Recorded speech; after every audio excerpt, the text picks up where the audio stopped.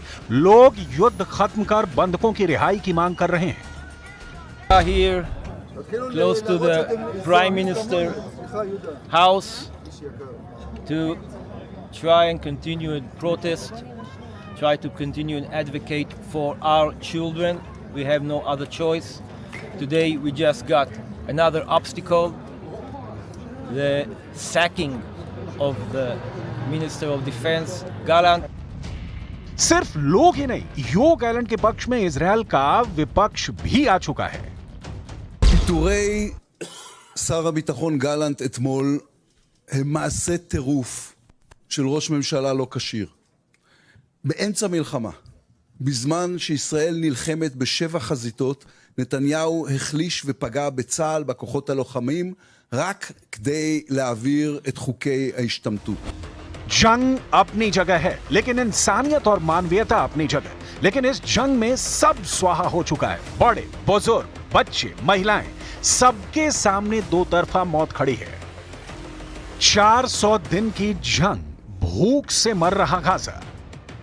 पूरे गाजा पट्टी में हो रहे हमलों पर ना तो कोई सवाल पूछने वाला है और ना ही कोई जवाब देने वाला है। हालात बद से बदतर हैं। जरा ये वीडियो देखिए। भूखे फिलिस्तीनी एक एक रोटी के लिए तरस रहे हैं। ये तस्वीरें गाजा में दीर अल बला इलाके की हैं, जहां सैकड़ों लोग एक रोटी हासिल करने के लिए जुटे हुए हैं। भूखे पेट रोटी के लिए भयंकर धक्का मुक्की करते ये फिलिस्तीनी 400 दिन से ज्यादा की जंग में इतने बेबस और लाचार हो चुके हैं।